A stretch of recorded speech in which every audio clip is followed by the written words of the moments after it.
I have some talking points that I want to hit, some stuff that I've learned from watching my videos of the possum and stuff and how I interact with my set.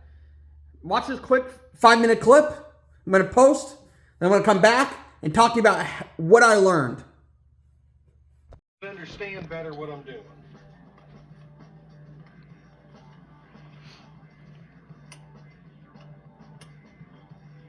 Good and secure conibear. I've been using a disposable. I'm on public land. I'm making anybody that wants my trap earn it. There again, I'm not going to pound it in, but I've been doing it all along. The important parts that we found while we've been running these this season is brushing it down.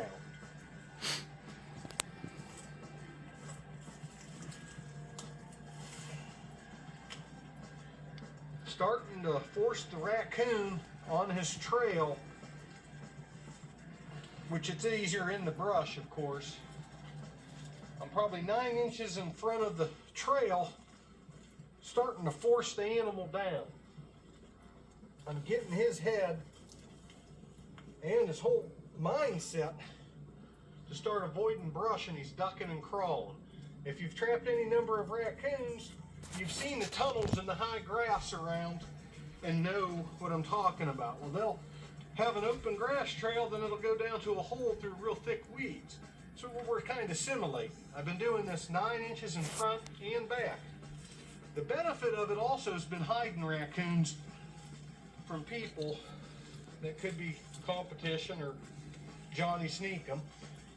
We've been doing a lot of this right by the roads, and the raccoons, nobody's even starting to see them.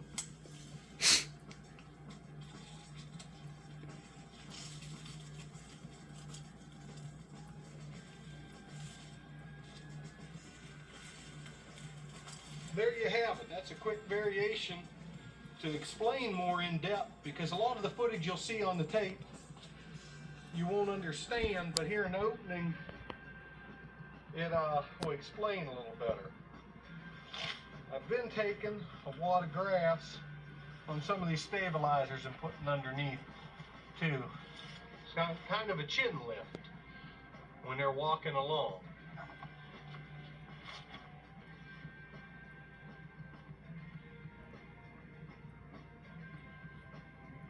I'm going to set another raccoon trail up real quick with 5x5.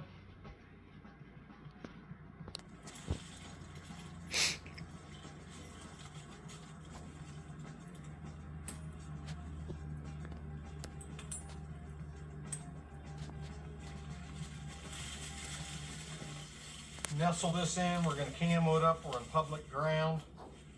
The real key to setting these, we've found, is brushing them in. And that's just filling this up 9 inches in front and back with a lot of thick cover. Sort of like jump sticks for trail trapping, which some people might not understand. But I've been just taking sticks and making a teepee over the trail. The big part's on the bottom. So I'm forcing the raccoon to put his head down while he's walking, and he's been going right in the trap for us. And we've had quite a bit of success. Been doing this on public land, so we've been camoing them real good. We're right off the roads. Been using a wolf fang, making a thief work for my trap. I'm not giving them up. I'm close to the road trapping. We all know you lose traps. But pounding these puppies in, nobody's just pulling it out of the mud and walking. They better have cable cutters. They're going to grunt, hurt themselves, which trap thieves deserve.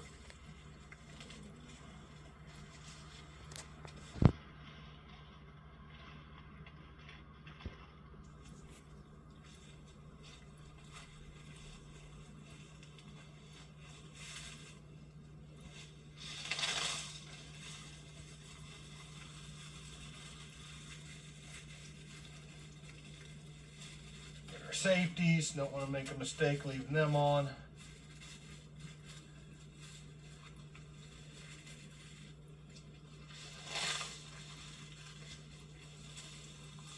Plugging the bottom a little. You want to make sure when you're done now that you just have a tunnel for the head.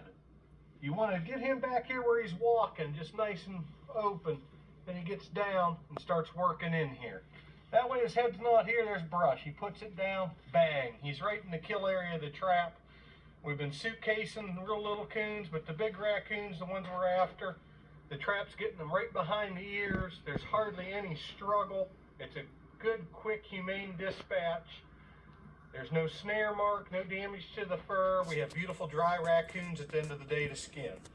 This has been awesome. I'm glad they're making them more available to us. The 5x5 Conibears are body grips. A lot of you guys are limited to them, just as I am, especially on public land.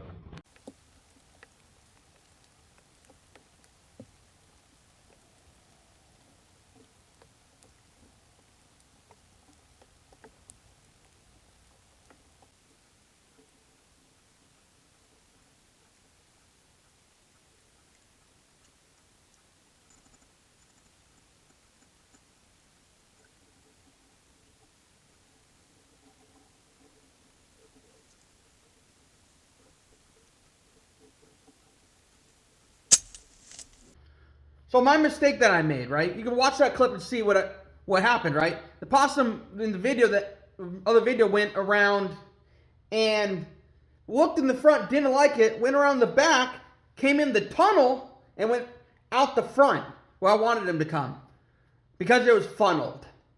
Thing that I learned, right? If you go back and watch the other clip, you can see him coming in the front. You go back and watch my RBG trapping video, Conibear trapping video, you will see in the video, he goes around the front, sniffs all around.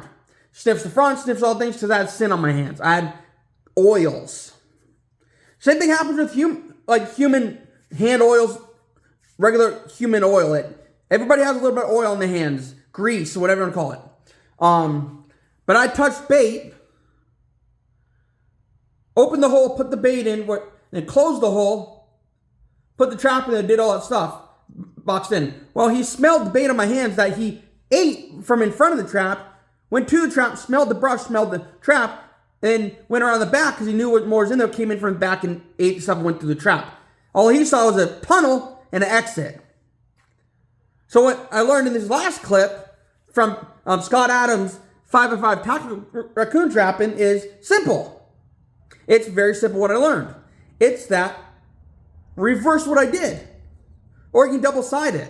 I made a tunnel going in. I made a cubby going in with the opening on my side. But if I made a tunnel on this side and a tunnel on that side, both sides of the trap, he's already going in there. When he gets up to the stuff to smell the trap, he's in there like this.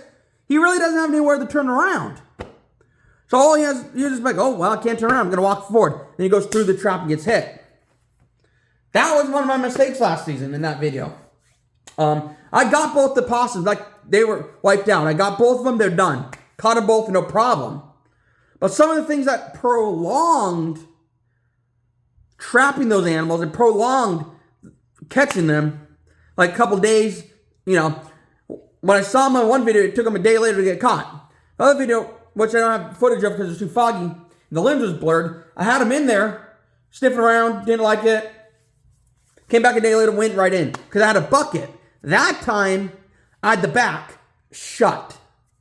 Only entrance, only one way in, and he went in the bucket to get the food. So what I learned is you should, if I'm going to do that again, I should at least have a little bit of opening here, a little bit of a tunnel coming out. Not necessarily a narrow tunnel, but I have a little bit bigger tunnel that's just big enough for his body to get in there and his head. 9 inches or whatever, like the guy said in the video. But I got to have it on both ends.